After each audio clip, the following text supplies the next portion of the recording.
we're going to get started. 1, 2, 3, 4, 5, 6, 7. We can do it, right? 7. All right. Welcome back. And we're going to start with public comment. Just to clarify, the reason that I'm making it an hour is that that's actually longer than we had originally allotted, but I do want to get as many people as possible. And I would encourage, to the extent that everyone, in case you know that they're saying something very similar to you, maybe you come in a group of 3 and one person speak for the group, and we'll know that you all support that point of view. But anyway, our whole point here is in fairness. That's why we're having this informational session. It's not a permit action, so we're here to inform you and for you to inform us. All right, start with Michael Aguirre, and you have, let's see, 2 people seating time, so that's 9 minutes. I believe the arrangement was that we'd have 10. Sorry, I can't hear you. Oh yeah, the little mic, the little skinny. I believe the arrangement we made is we would have 10. Okay, 10. Okay. So we have 2 commissioners that are gone. Oh, they'll be back. All the media is gone. We are the folks that negotiated the settlement that you are a party to. Is this you're starting your speech? Yes. Okay, thanks.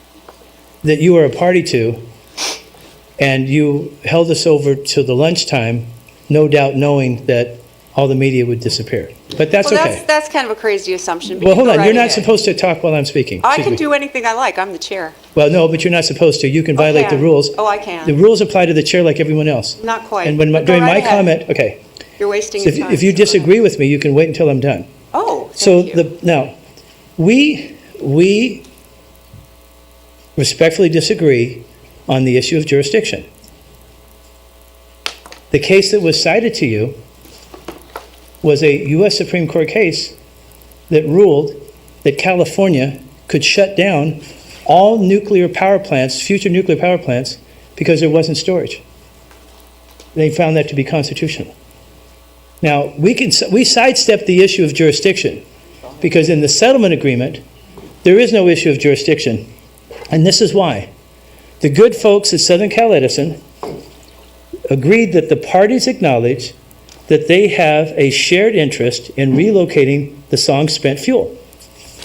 And this agreement provides for the relocation. You are all, you being the Coastal Commission, you're a party to the agreement. You have full enforcement authority of the agreement. And the reason that I was upset is because we spent so much time talking today about what might happen, could happen, and we're going to spend 10 minutes talking about what has happened and what authority you do have. The first part of the agreement provides that a group of experts are going to get together. And we have excellent people at Southern California Edison. We have input to that. And these experts are going to get together and put together plans. There is not just one location or 2 locations, but we believe, the proponents of it, believe that Palo Verde is the best location. Why? It already exists. It's 4,000 acres.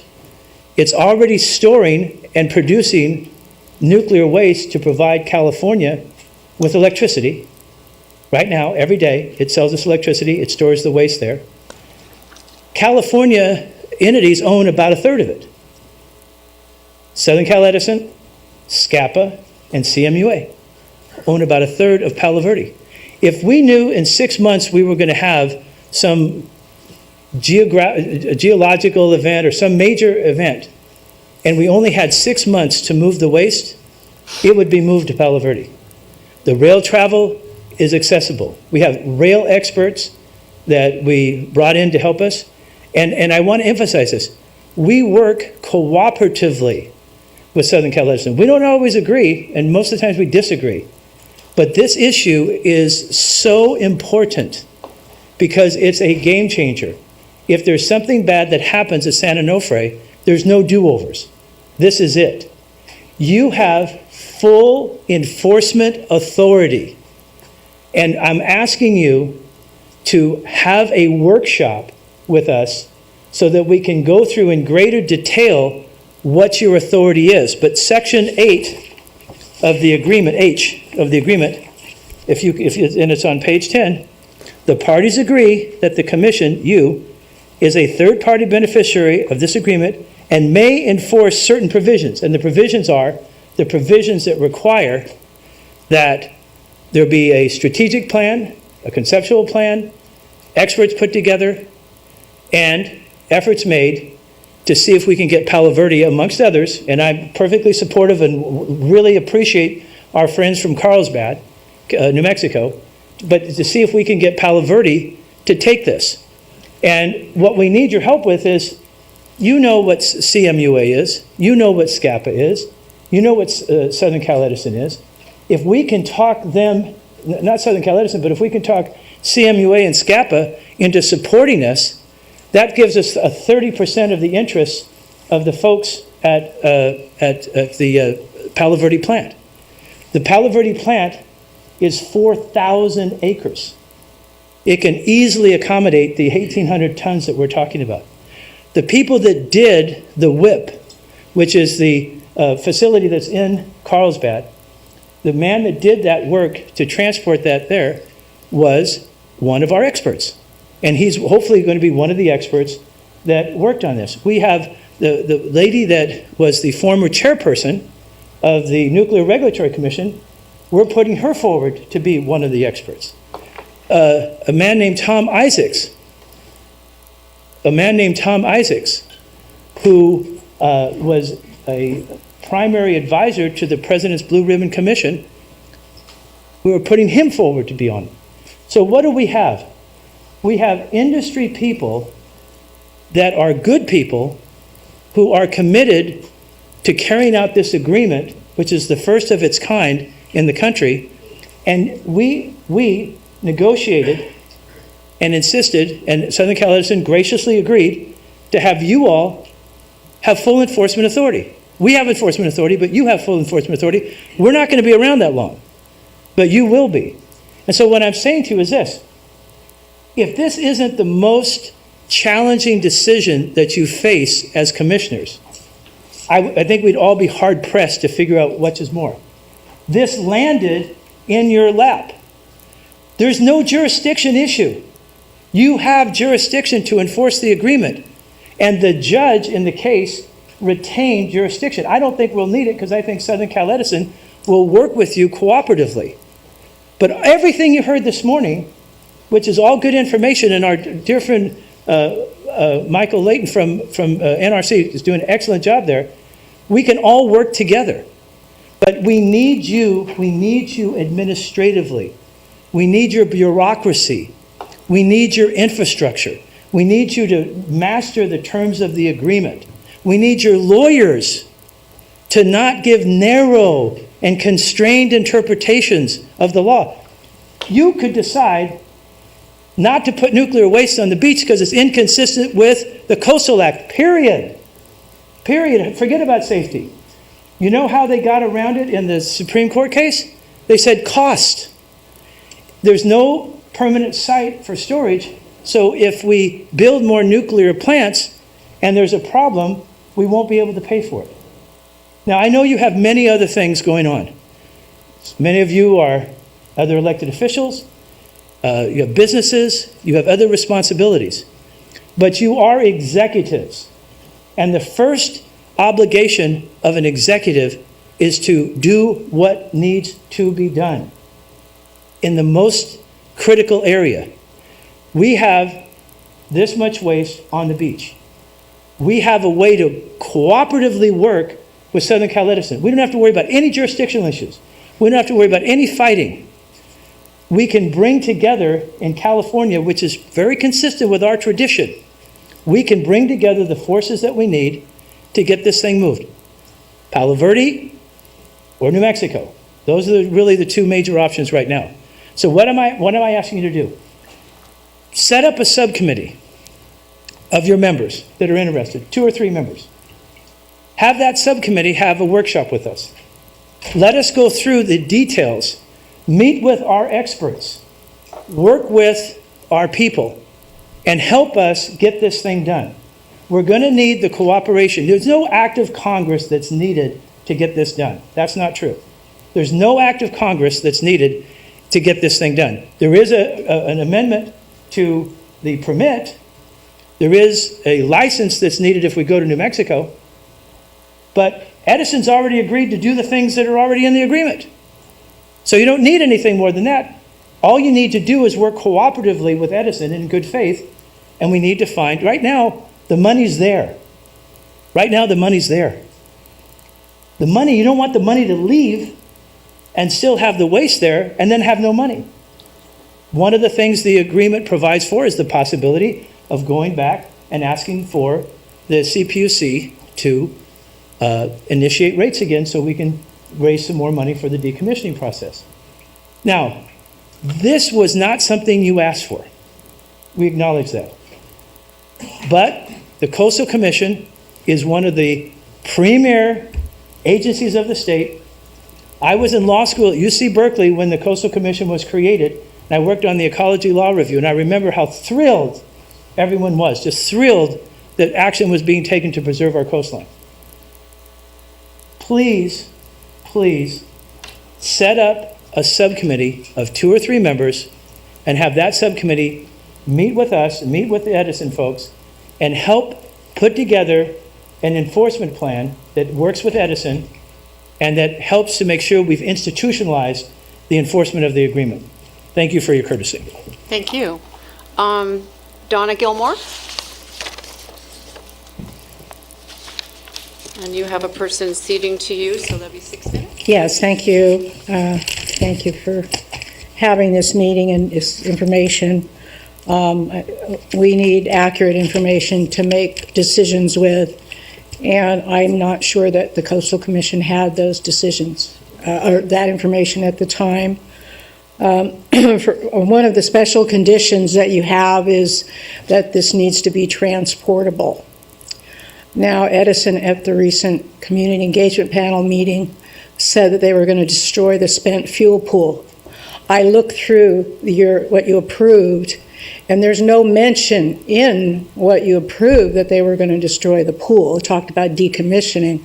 They need the pool to deal with any canisters that are cracking or otherwise failing. They need them to repair or to replace them.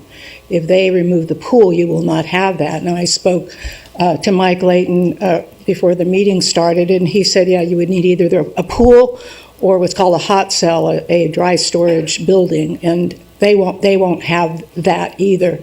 So I urge you to reconsider this based on information. And if you did have information about that pool, I did not see it in the document that you approved. And also, Tom Palmisano at the last Community Engagement Panel meeting mentioned that if a canister has a partial crack, which nobody knows if they do or not because they have no way to inspect them for cracks, that there is no seismic rating, there's no earthquake rating for canisters that are partially cracked. So basically, they really don't have a seismic rating because they can't tell whether they're cracking. And regarding the idea that both the Areva and Holtec have a transport cask approved, well, it's even in this booklet that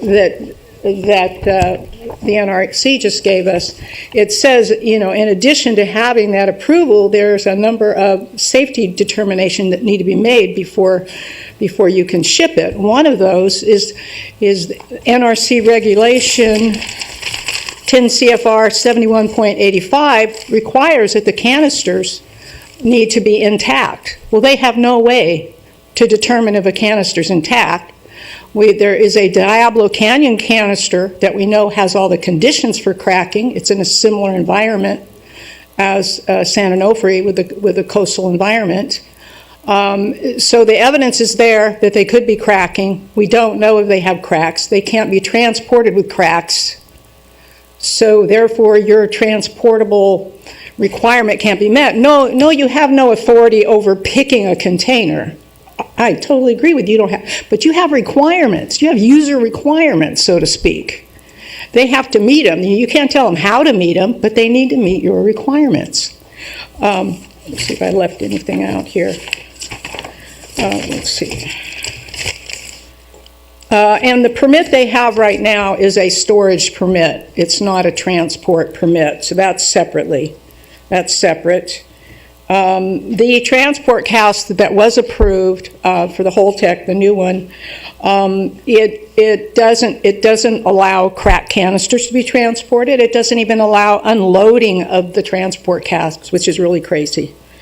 And the NRC, by the way, is still studying whether normal train vibrations is going to cause any fuel inside, any high burnup fuel inside, to fail and not even make it to wherever it's going, through LA or wherever. So I don't really feel that you were that, or I don't. It's not about feeling. It's about facts. I don't believe you had the facts to make a good decision. And I have the utmost respect for the Coastal Commission. I deal with a lot of government agencies, state and federal. I used to work for the state government, and you've been like a model compared to all the rest. It's been great working with your staff. I have absolutely no complaints with your staff, but I believe you have not been given the information you need to make the right decision. Thank you. Thank you. Pierre Oneid, and then John Heaton.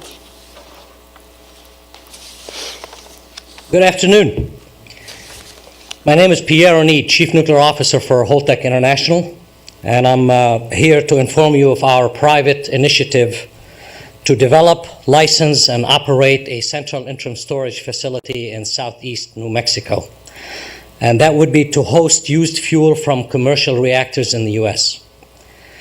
We have teamed with the Eddie Lee Energy Alliance of Southeast New Mexico and harnessed strong local and state support. Mr. Heaton is here today on behalf of the Eddie Lee Energy Alliance. We have submitted a license application in March 2017 to the NRC using the safe and robust underground design called UMAX.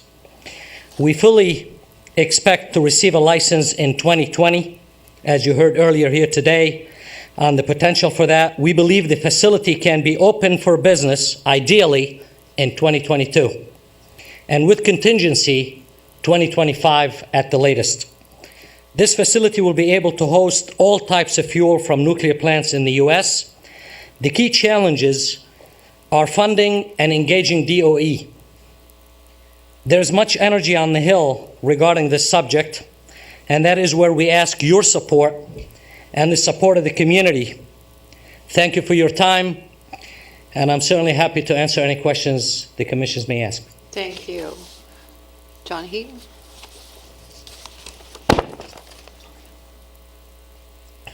Again, good afternoon, Madam Chair and Commissioners.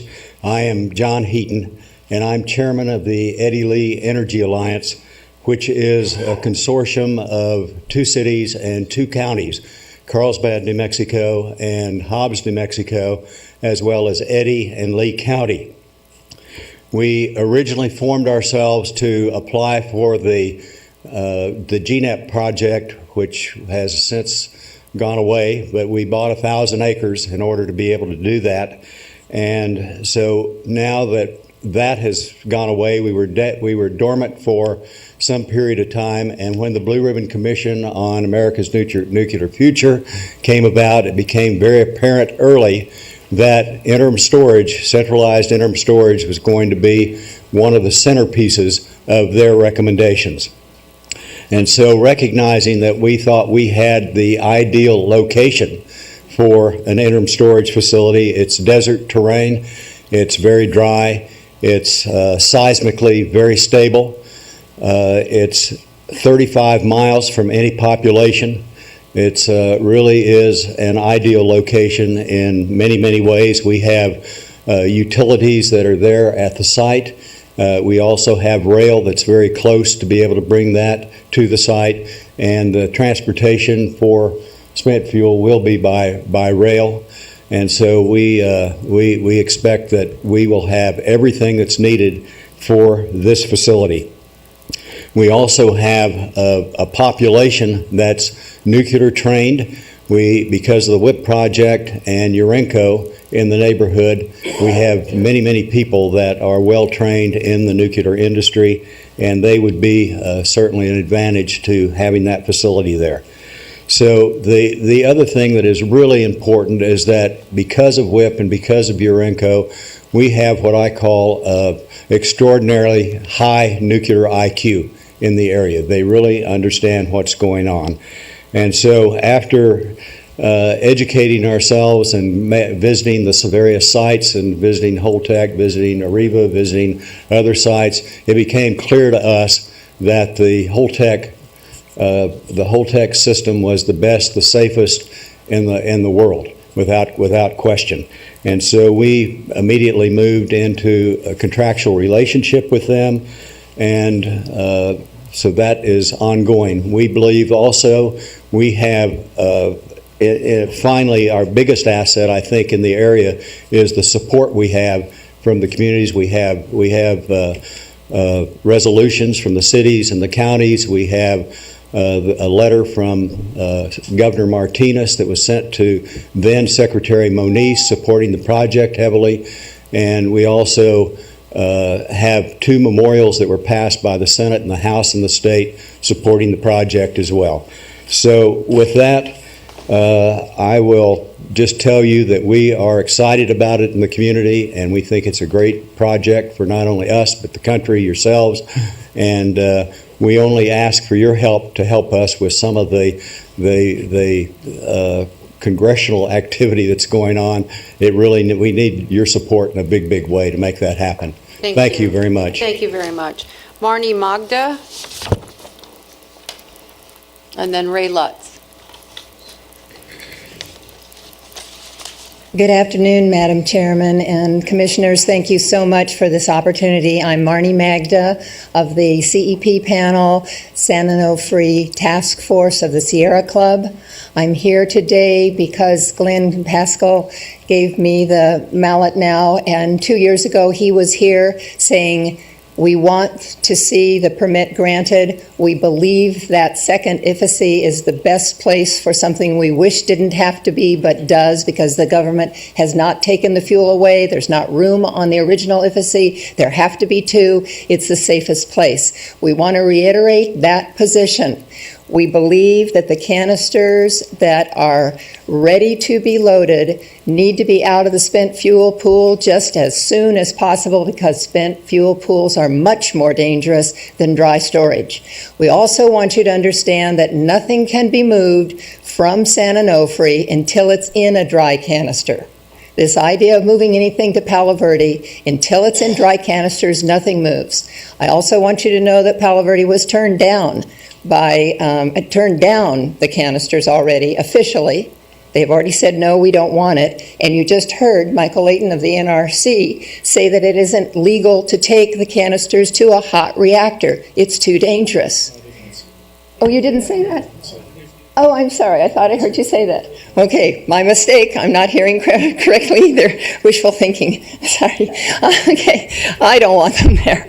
Okay, so finally, the cooling pool's out, and please make sure that we believe in the San Onofre Task Force that the stainless steel canisters are the best solution for San Onofre, that with the cask that they go into for transport, and we do have transport casks for both the Areva and the Holtec, they could be moved as soon as we have a place to put them. But we have to work hard on that process, and it's important to be aware that federal law will be necessary and stay aware of that. And I hope that you're all aware of the resolution of the Senate of Pat Bates sponsored last year. And that was Resolution 23, asking every elected in the state of California to get the fuel moved from San Onofre just as soon as possible to consolidated interim storage. Unanimous California Senate resolution. So let's move ahead. Thank you. After Ray Lutz will be Andrew Ellis.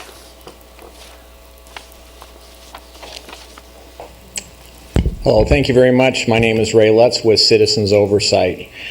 Now, I just want to clarify one thing, which is some people are confused by the term settlement, everything's settled. This is more of an action plan. This is a plan to get the waste to move. We wouldn't have this plan being worked on at all were it not for us to resist so hard and say, hey, we don't like this permit. But the correct course, I think, is the one that we've got now, which is to have an action plan to get this waste out of there as soon as possible. Now, we need your help, though. I mean, there's a lot of good things you're working on, access to the coast and so forth. This is a nuclear waste facility. It's like a bazillion times worse than whether you can get to the coast or not. You've got to dedicate some real time to this. So Citizens Oversight is moving forward with a couple of new initiatives to help this thing. We're setting up a Citizens Oversight panel to watch the rollout of this settlement process, this action plan. And we want to be able to work with you and the other players here to try to make sure that we can, you know, settle any things that come up that are just silly stops.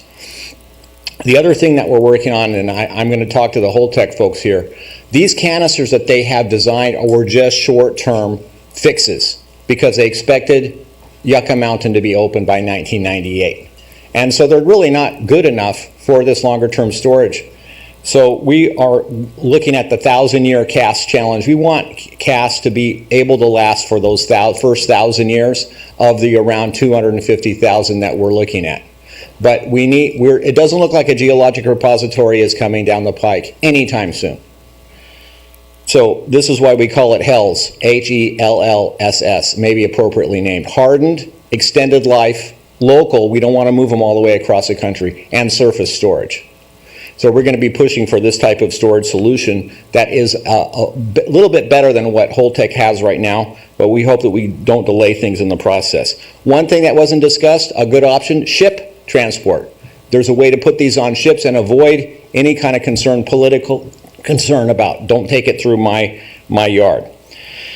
Palo Verde did not officially turn this down. That takes an official turn down, not somebody a reporter talks to. We haven't even gotten to that point yet, so don't even think that it's been officially turned down. Finally, I want to mention two things, a request to you guys about your process. Number one, that you list everything that applications that you're working on your website. You don't list them. How are we supposed to know what you're working on? Please list every application that is in process on your website. And if you're the key entity that's responsible for it, have a scoping meeting so the public knows all of the issues regarding that. You didn't do that in this case. No one really knew that this was in process. Meanwhile, Edison gets to meet with you guys for a couple of years. We've got to change that process, and it's something that you can do because you control that. Thank you. Thank you. I said Andrew Ellis, then Gary Hedrick.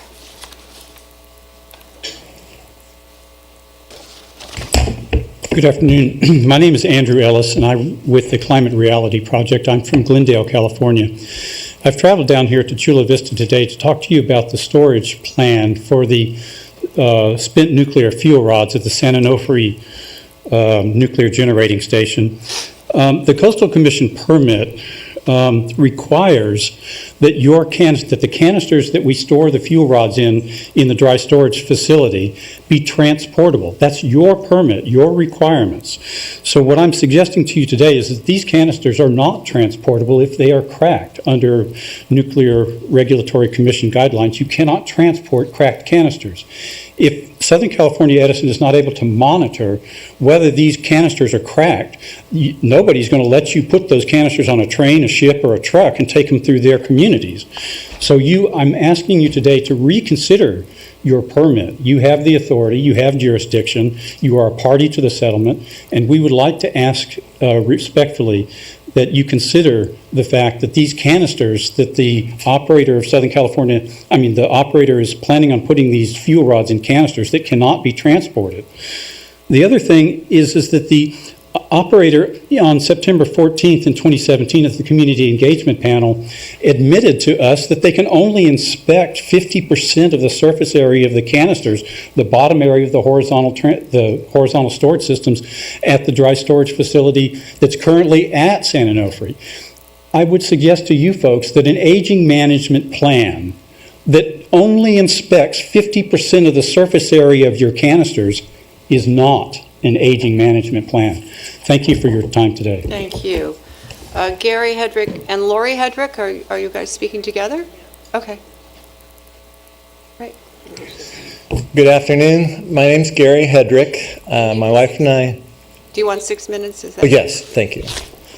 My wife and I co-founded an organization called San Clemente Green to create a sustainability action plan in our town, but we got involved in this issue when whistleblowers at the plant alerted us to what ultimately brought the plant down, was the steam generator issues. So I'm here today representing almost 5,000 concerned citizens that are looking at the permit that's approved and have serious questions and looking for another way to go about this. And I've got some prepared remarks and then some thoughts that came about because of the hearing today. So I'll just jump right in. 2 years ago, the California Coastal Commission faced strong criticism, especially regarding a decision to allow Southern California Edison to use San Onofre as a nuclear waste site.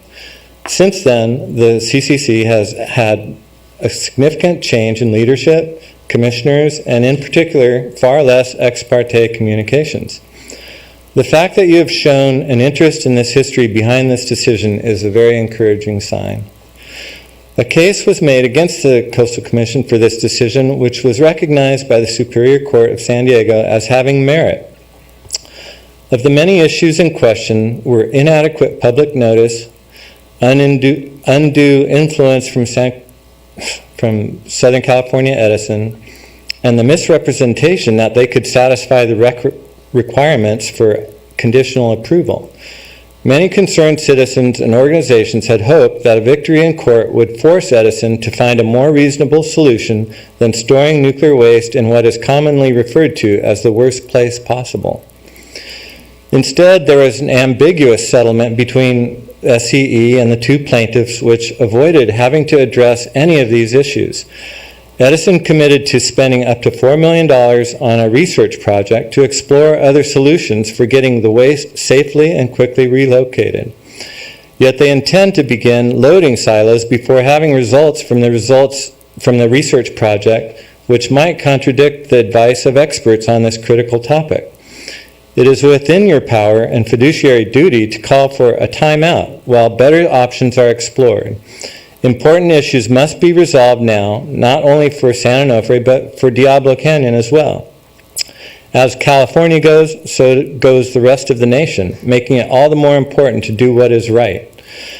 Typically, it would be incumbent upon those requesting revocation to produce evidence that shows improper notice and/or misrepresentations made by the applicant. In this case, these questions can best be answered from your own internal review, since the facts can be found within your organization. But now is not the time to find blame. It is the time to make things right by initiating the revocation process. The merits of this case withstood the careful examination and scrutiny of the courts, but questions about how the Coastal Commission came to approve this permit still remain unanswered. Why did the Commission decide to allow Edison 20 years to fulfill conditional requirements which are needed to protect our shoreline today? Why is the Commission so willing to accept Edison's reassurances that conditions can be met when their track record for nuclear safety is the worst in the nation? Why did Edison pay the Coastal Commission over $5 million and offer to pay any legal fees that might be incurred as a result of approving this permit? Why was the public only given 2 weeks to respond to this application when Edison communicated privately with Coastal Commission for several months? And why did Edison press release declaring unanimous approval for the permit go out an hour before the vote was actually taken? As stated in the California Code of Regulations, the executive director of the commission shall review the stated grounds for revocation and, unless the request is patently frivolous and without merit, shall initiate revocation proceedings. Therefore, we expect that this internal matter will be discussed immediately and with moral integrity. The fact that you took it upon yourselves to review this decision gives us hope that you will live up to your responsibility to protect, conserve, restore, and enhance the environment of the California coastline. We and future generations are counting on you to do so. Now, the thoughts that came to mind following this discussion today is it was brought out that the canisters that were approved are temporary, and if we don't allow enough time to really understand that by stopping the process now and letting the scientific research proceed just for a few more months, then we may be creating a situation where we can never move the canisters. And we all want the canisters removed from this location, but if we don't get that first step right, then it eliminates all the other possibilities of relocating, as other speakers have mentioned.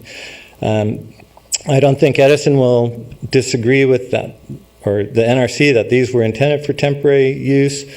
Another thing I wanted to share is Chris Singh, who's the CEO of Holtec, is on record for saying that even a microscopic crack in a canister can emit millions of curies of radiation and is not feasible to repair. Maybe Holtec wants to respond to that. And Tom Palmisano has mentioned that there's no plausible way for a criticality event to occur in spent fuel pools or dry cask storage. So I'm concerned that such an attitude towards the situation would be regarded as like there's no possible way, no plausible way this could happen. We have to be realistic. Thank you. Thank you. David Grubb and then Bianca Haming. And if everyone remembers to state their name for the record, I appreciate it.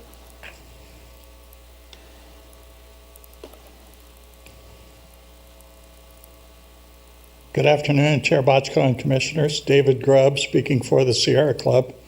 I'll be brief as usual. I just want to reiterate that 2 years ago, the Sierra Club strongly supported the Coastal Commission's decision, and we continue to strongly support that decision today. There's no basis at all for a revocation. Thank you. Thank you. Yeah, Bianca Haming and then Nina Babiarz.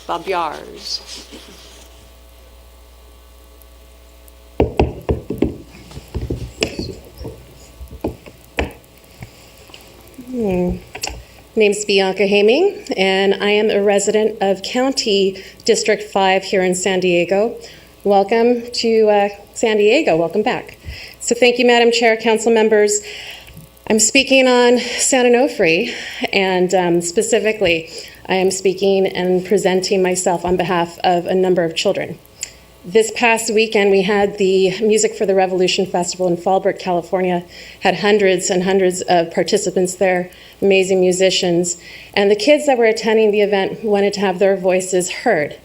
Now, before I say anything to the effect of where they're political or anything like that, I want you to know that we allow the children to be children and just allow them to remind us what is really important. Now, as I was going through, these are actually all the cards that the kids made you. And they made them all of recycled materials. And as I was going through these cards, I realized something. And you actually have a lot in common with these kids because they were utilizing words such as protect, conserve, environment, and then other words such as please hear us. And so I don't know the best or most appropriate way to deliver these to you, but I did make promise to hundreds of children that I would see that these hands made it to the Coastal Commission so that you would hear them. Now, for myself, I am the founder of the Emerald Village, which is an intentional community in North County, San Diego. I also am the founding director of Immersis, a nonprofit founded here in North County, San Diego, made up of San Diego water protectors. And I also serve on the board for the Music for the Revolution Festival. If there is something that I really feel is important to share with all of you, it's a concept of safety. Now, I would not want to be in your shoes, although actually maybe I would want to be in your shoes. But I do have to say that as you're talking about casks, we really need a long-term solution. And there needs to be spaciousness to be able to make that decision in a sound way and being able to hear the other options that are available, because right now the only options that have been presented to you are very limited in their ability to ensure the safety of our environment, of our oceans, and of our people. And so I would hope and I'd encourage that if there be any option available right now, it's to halt the brakes. Let us find a proper solution that takes into consideration our oceans, takes into consideration our environment, and most importantly, takes into consideration the lives of our children that come after us. Thank you. Thank you. And if you want to give the cards to Vanessa here, she'll see that we get to look at them. Thank you. Thank you. Okay, Nina, and if you'll state your name so I get it right. And then Charles Langley. Well, welcome back to Chula Vista, Chair Bochco, and we truly appreciate the opportunity to have this forum today in the area of impact. So we appreciate you bringing the meeting to San Diego. My name is Nina Babiarz. I'm with Public Watchdogs. I'm a board member. And I want to give you a little bit of brief background. I'm originally from Pittsburgh. And in 1979, I was an engineering construction news reporter for McGraw-Hill during the 3 Mile Island meltdown. And so I have witnessed what we're talking about in hypothetical terms, both personally and professionally. And Public Watchdogs, our mantra is the public has a right to know. And so I bring that perspective today to share with you new developments and documents with regard to the situation at San Onofre. Because, you know, contrary to popular belief, the California Coastal Commissioners are people too.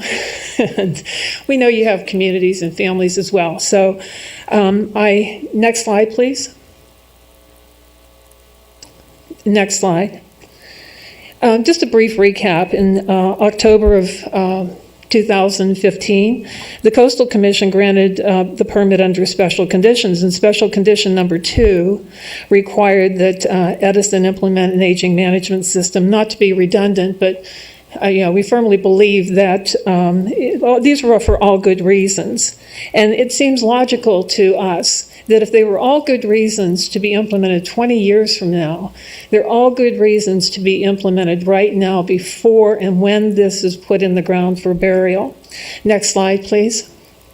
The new information we bring to your attention is, first of all, with regard to public safety, we want to stress the concern for the seismic activity in the area of concern, and that an earthquake, we all know, we've all been here, I've been here since '84, it's not if, but when. And we believe the aging management system should be implemented upon burial.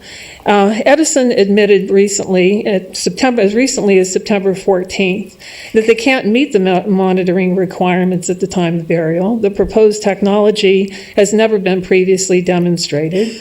The proposed monitoring techniques are still in R&D, and they're collaborating, as I'll show you in just a moment, with only their own vendors to develop an inspection system as well.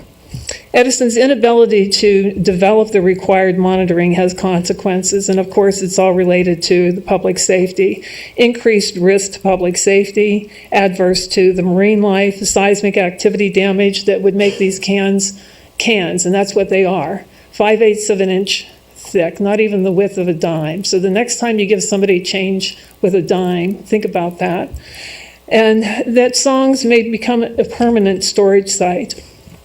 Next slide, please. These are the vendors that Edison is talking to. It's their own contractors. The additional information also that I'd like to present is with regard to sea level rise and king tides. Next slide, please. Are you almost done, ma'am? Because 3 minutes is up. Thank Wrap you. up quickly. I will, thank you. Who are you? Appreciate that. Okay, go ahead. Additional new information is recently...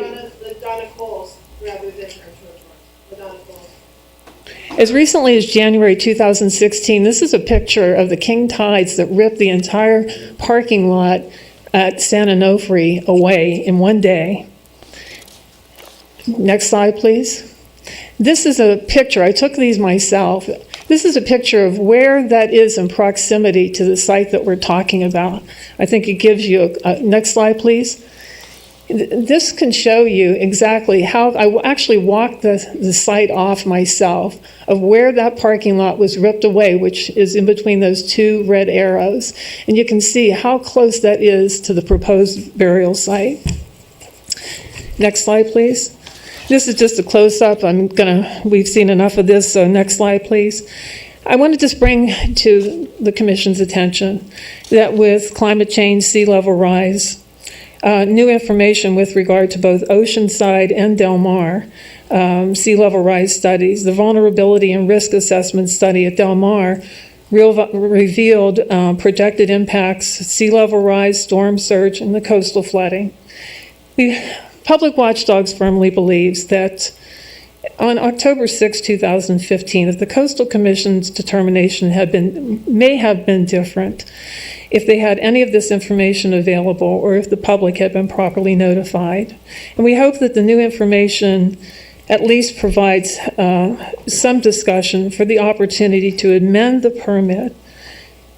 I also brought over 500 petitions with me to help express this as well. Thank you very much. Thank you very much. And LaDonna Coles, you're the one who ceded time? Is that right? I don't need anyone else. Okay. Charles Langley is next, and then Mandy Sackett.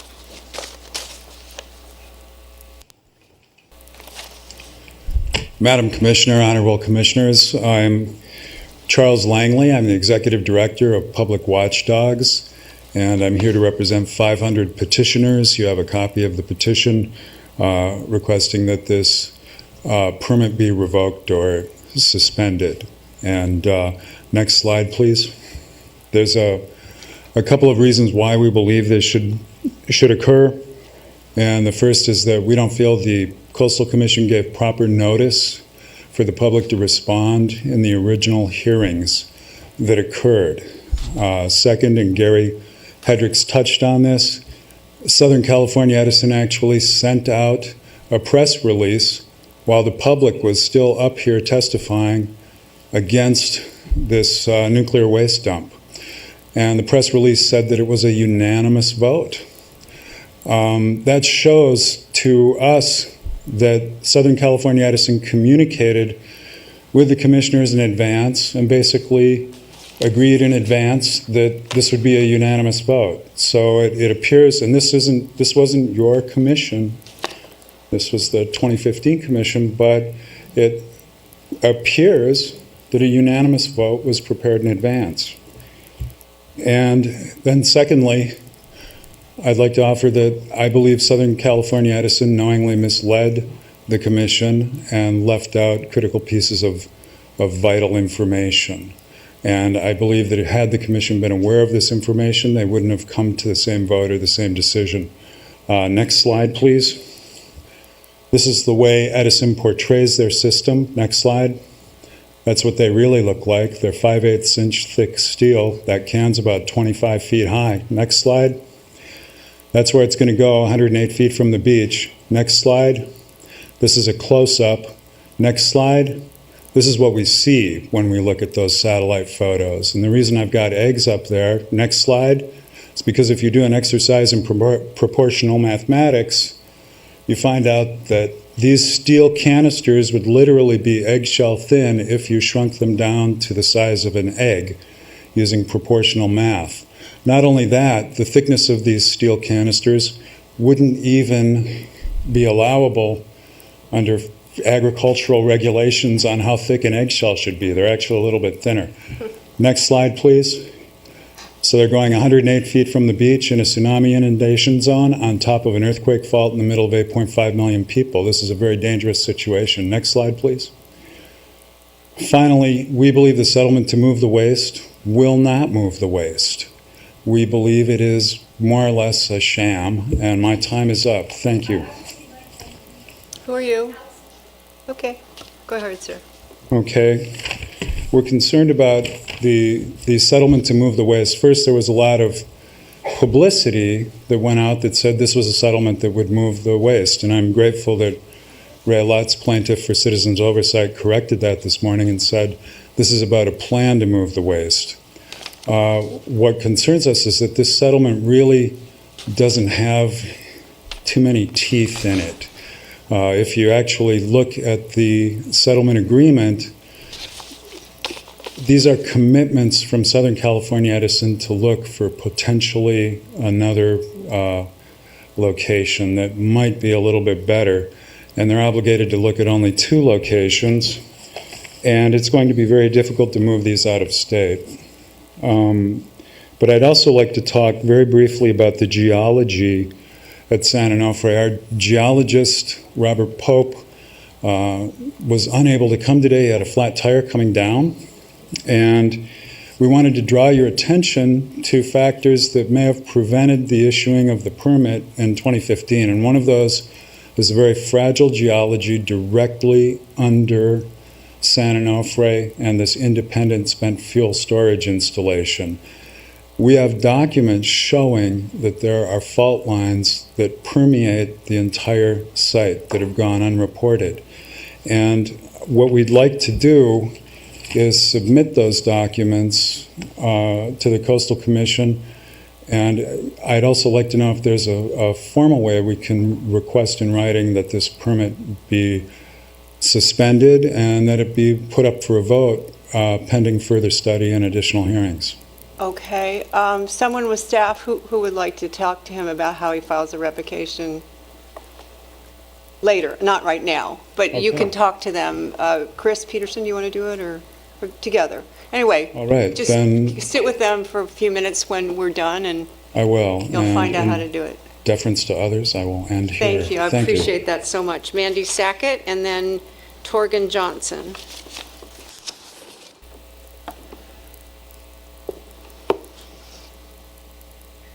Okay, hello Commissioners. Chair Bochco, thank you very much for your time today. Mandy Sackett, Surfrider Foundation California Policy Coordinator.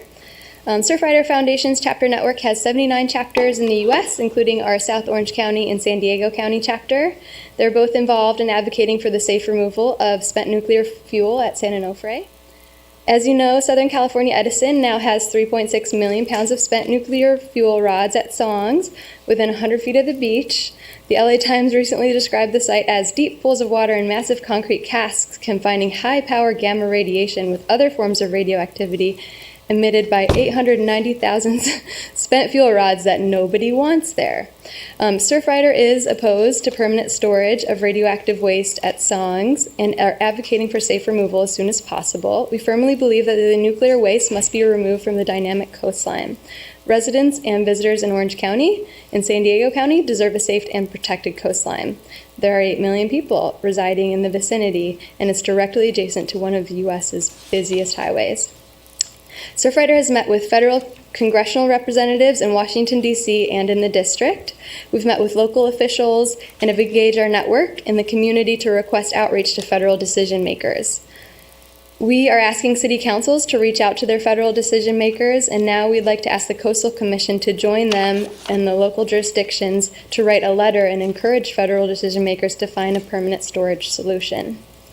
Ultimately, this issue is up to federal decision makers to solve. We need our federal electeds to demand not only authorized new contracts for interim consolidated storage facilities, but ones that require a final resting place to be found and a mandatory timeline for waste transport and permanent storage.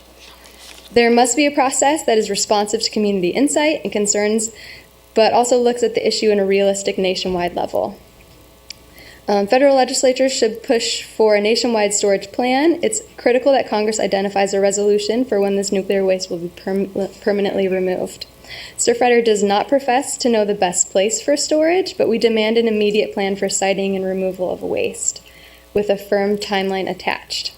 For those in attendance today, we'd urge you to sign our action alert to federal representatives asking them to take action. You can visit surfrider.org under our Get Involved tab, and the alert is called Tell Congress to Get Nuclear Waste Off the Beach at San Onofre. Thanks for your time. Torgen Johnson and then Rick Morgul.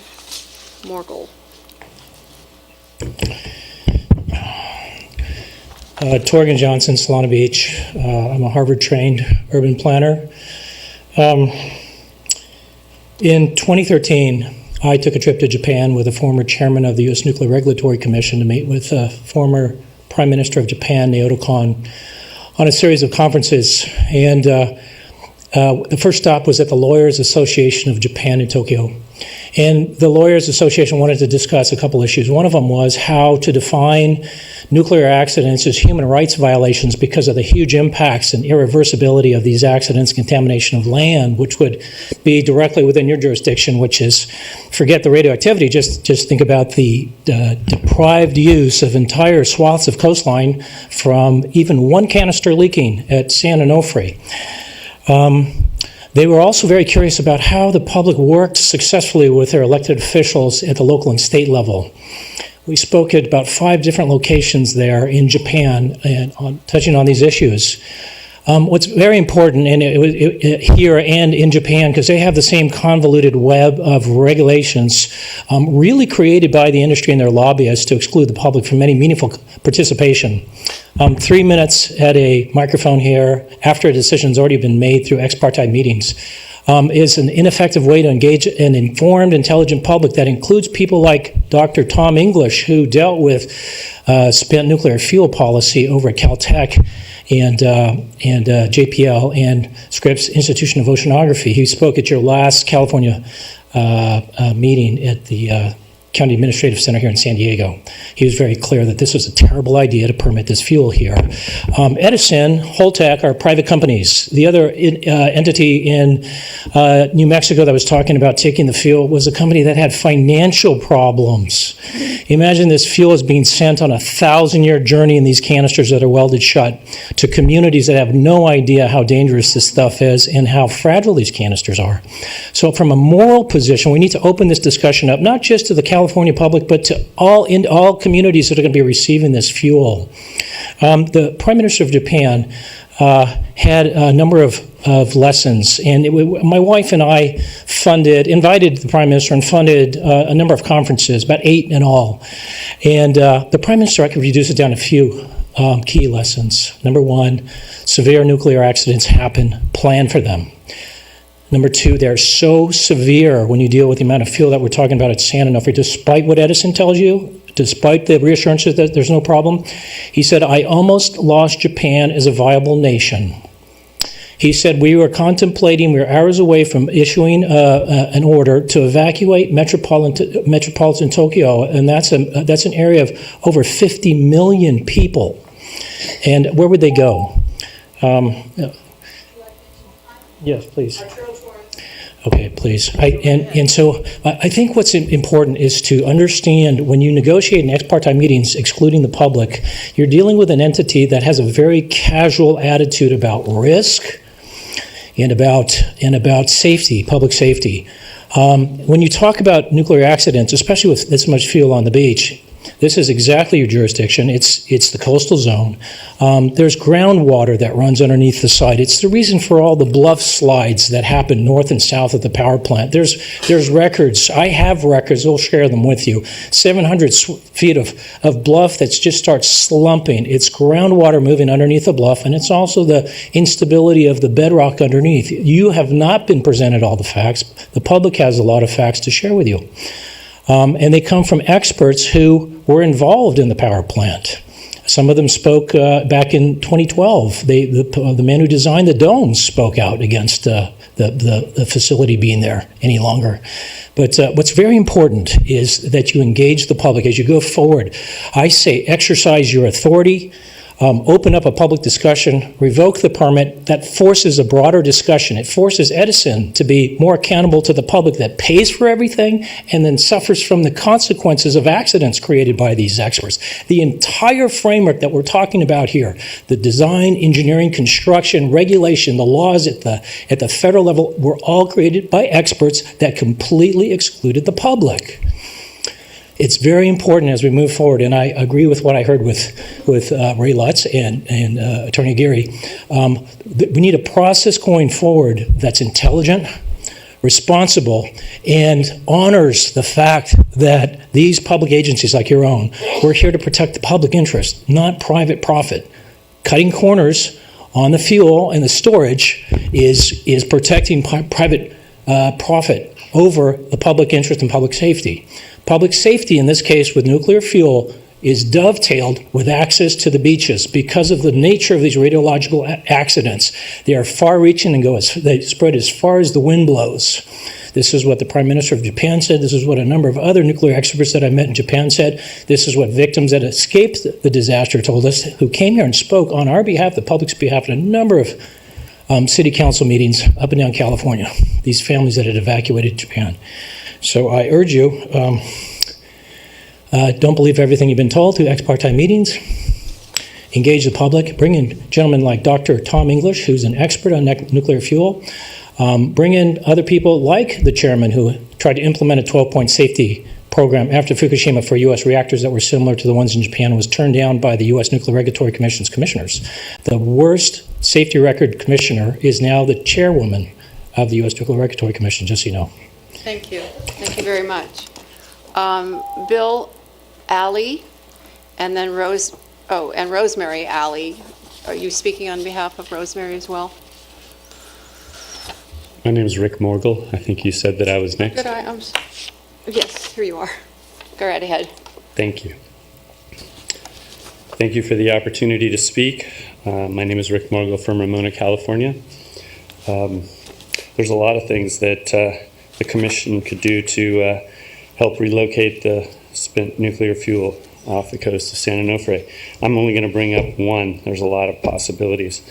I think we all agree that we'd like to be first in line in getting this stuff out of here. And reasons being, potentially cracked canisters can't be moved due to salt corrosion, unknown timeline, and a lack of ability to inspect.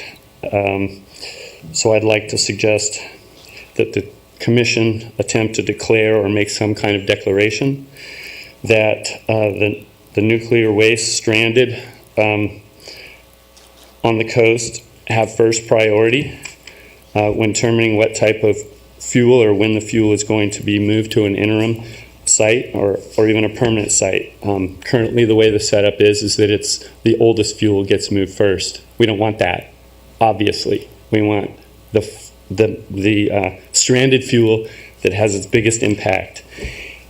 If the Commission were to declare or request that stranded nuclear waste have be the first to be relocated, that at the California Coastal Commission could be used by our federal elected officials, Dianne Feinstein and the likes, that then could use that to make sure that when they're writing bills, that this piece of information about the stranded fuel in these critical areas be the first to be relocated.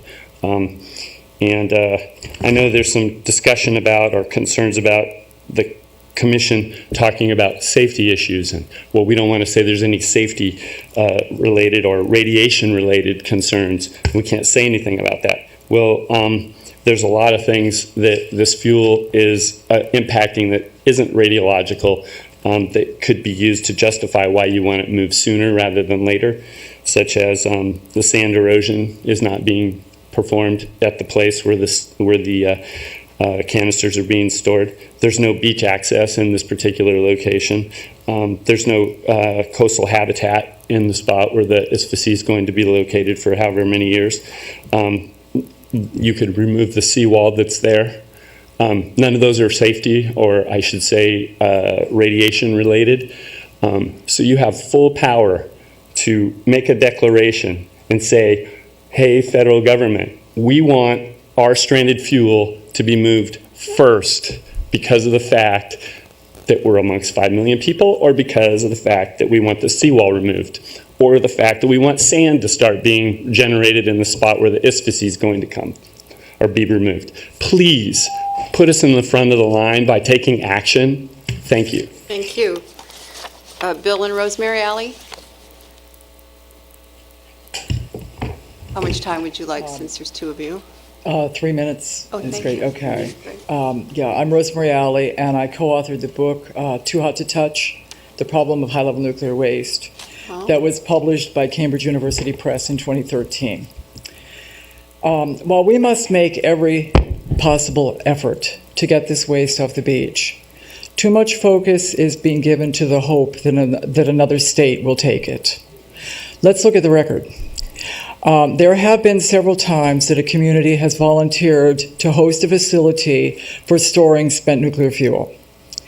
In the 1980s, the community of Oak Ridge, Tennessee, volunteered to host an interim storage facility. This initiative was shut down by the state. In the 1990s, the Goshute tribe in Utah volunteered to host an interim storage facility. The state shut it down. And then there's Nye County, Nevada, that volunteered to host the geologic repository at Yucca Mountain. But the state of Nevada has repeatedly promised that they will never allow that repository to be constructed.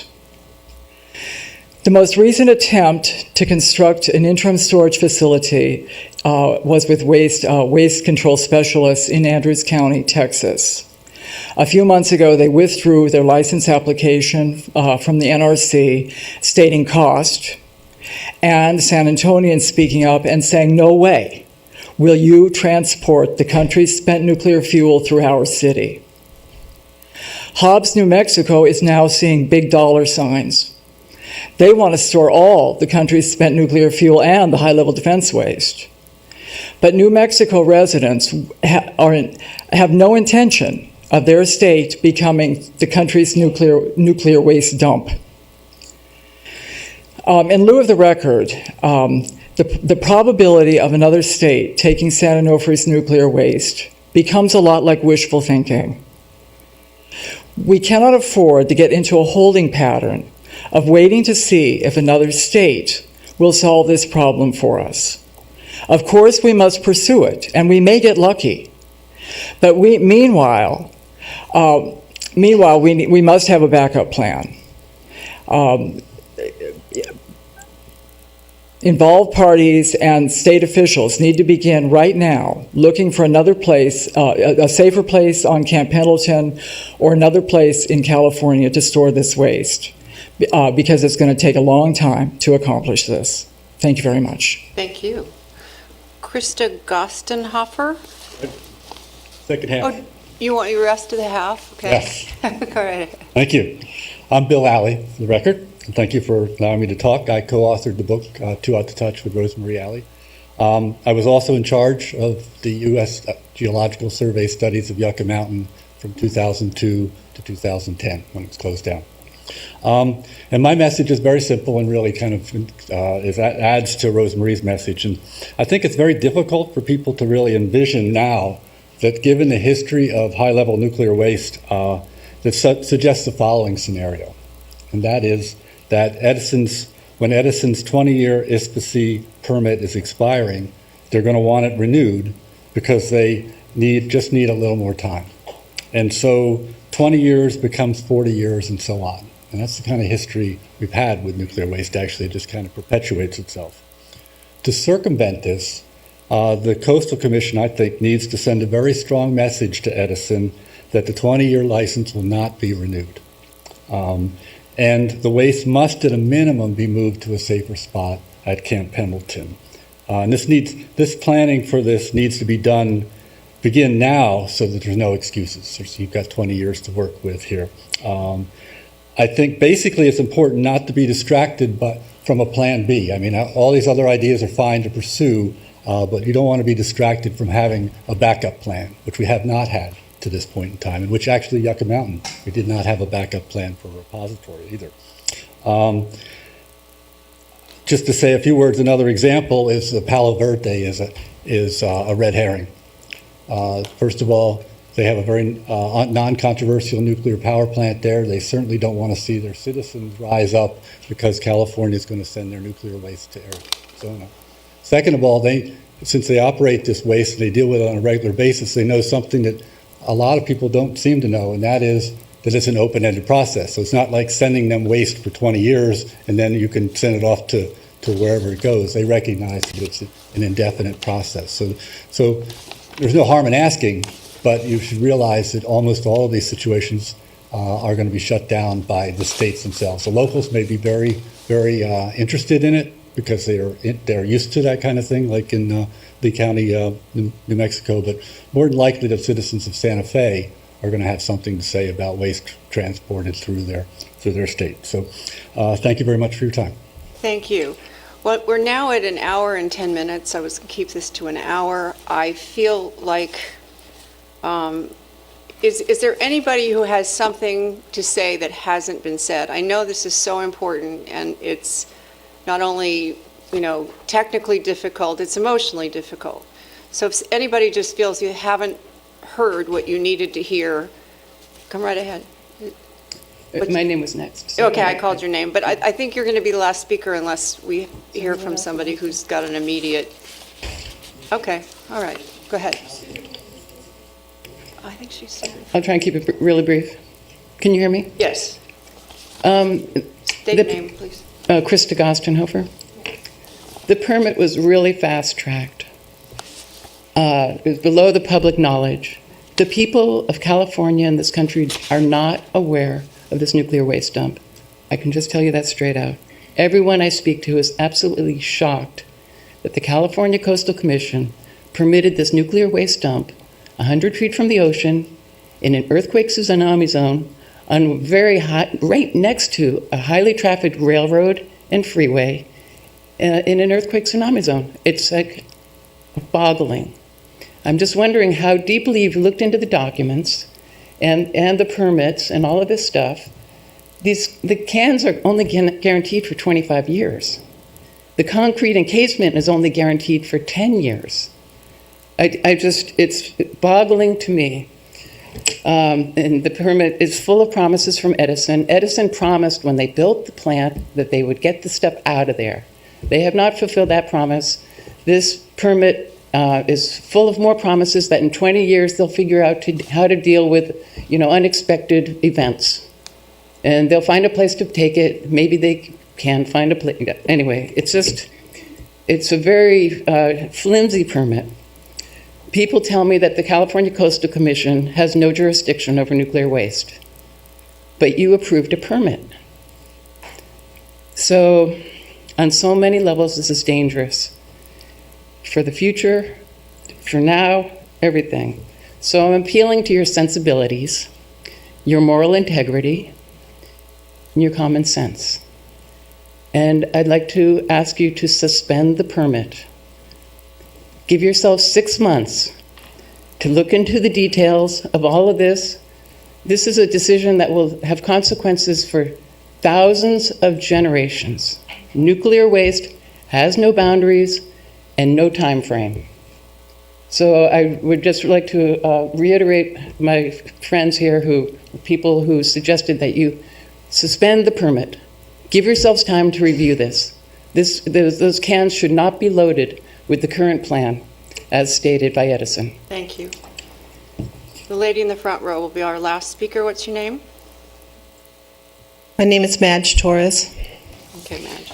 If a person is dying because they are choking in a room full of doctors, it would be wrong if each doctor named their specialty but denied that they were responsible to treat the individual to stop their choking. You stop the choking by revoking the permit. Then the waste will have to be moved. Don't let the waste go into the ground. The vertical orientation of the storage, with the extremely heavy weight of the nuclear waste, places stress on the welded seams. The welded steel will certainly be corroded from exposure to salty sea air. The insistence of Southern California Edison on rapidly placing the casks in the ground is a mistake. The Community Engagement Panel stated at their meeting in Laguna Hills that the nuclear waste was just as safe in the cooling pools as it would be in dry storage. There is no reason to destroy the cooling pools. If there were deterioration in a storage cask, using the cooling pool would be the only means of preventing a radioactive meltdown. Why the race to bury extremely heavy metal casks vertically? Why the race to destroy the only place a leaking cask could be placed to prevent a meltdown? What agenda is Southern California Edison following that would place at risk the value of my home and the life of my child? Thank you, Matt. Okay, I'm going to bring it back to staff if you have any comments or... I think we'll just wait for questions. Okay, yeah. All right, does any commissioner want to ask questions or have anything they want to say about this matter? No? Commissioner Vargas? Just real quickly, I want to acknowledge the comments from Surfrider and see if it might be possible for the chair and staff to consider. Obviously, this is not an item that has action on it. It's just an informational item, but perhaps it might be noted to consider some type of letter that the commission as a body can send to the federal government requesting an urgency to this matter, that we can accelerate the movement or some type of action on the federal government to move this away from the coast. We clearly acknowledge, or I can clearly see that this is not the most ideal situation, and if there's one opportunity to kind of move the federal government to kind of get off of their duffs and do something, I think we should try and do whatever we can possible. So I hope that we can consider, the chair can consider and staff can consider some type of letter of support from the Coastal Commission to the federal government. Thank you. Commissioner Padilla? Thank you. Thank you, Madam Chair. I would just echo the comments of Commissioner Vargas in that we should keep a voice in this matter. I want to also signal to the members of the public who've provided testimony over the last hour and a half that I understand and relate and hear you in that, frankly, either by designation or default, the long-term or permanent storage of these canisters in the coastal zone really should completely be unacceptable. And I understand and agree, but I also understand the complexities and the constraints upon this commission, frankly, given the structure of the federal law as it governs the safety and hazard issues and controls nuclear byproduct first in storage, and a separate agency controls it when it's moved. I mean, this is not a simple black and white matter that the commission alone can solve. But I do hear you with respect to your input that this commission should be actively engaged.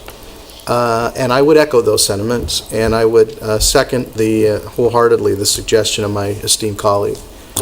Okay. Thank you, Madam Chair. Thank you. Commissioner Sundberg?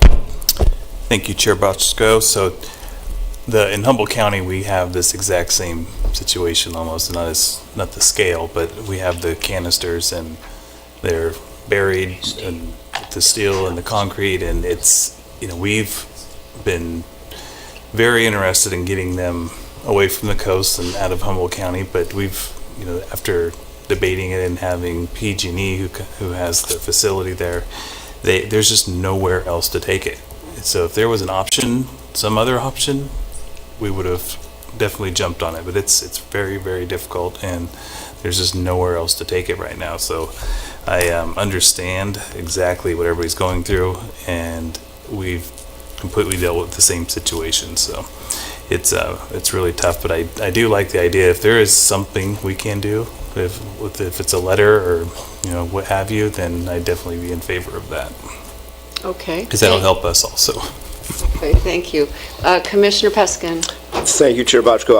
I wanted to start by thanking you for holding the informational hearing, just because there were maybe as many as 5 of us who were not on the commission at that time.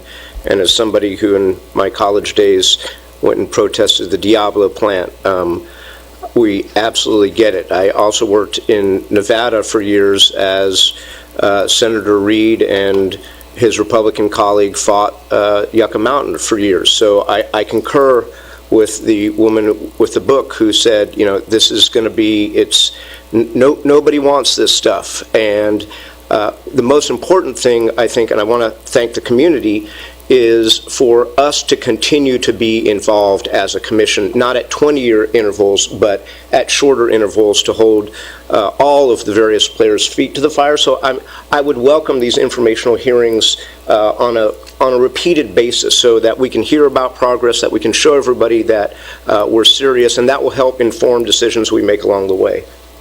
All right. What I'm hearing is there's a general willingness to, or wish to, write the letter to NRC or whatever is the appropriate way to handle the letter. I think that is good. I agree with Commissioner Peskin. I think there should be a way, perhaps, that we can keep abreast of what is happening here at the plant, especially if there's any new developments. What I actually gathered from this hearing, and I want to thank you all, really. First of all, you behaved really nicely, and I appreciate it. And second of all, you're all really smart, and you're informed, and that's something that, sometimes we don't always get that kind of input. And I've heard what you said. I think we've all heard what you said.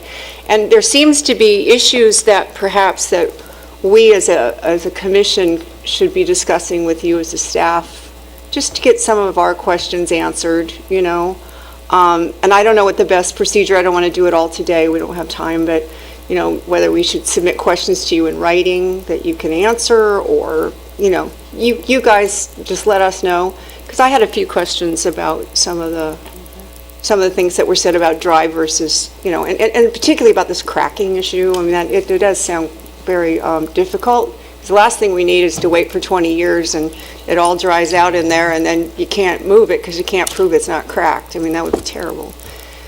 So I think there are things we can do, and so I do appreciate you all coming today, and I think we'll figure out a way, hopefully, to monitor this and follow this, and maybe continue to get some input, whether it's, written input from y'all or however it works. So thank you. All right. Okay, so do we need any kind of motion to get the letter written? Okay, fine.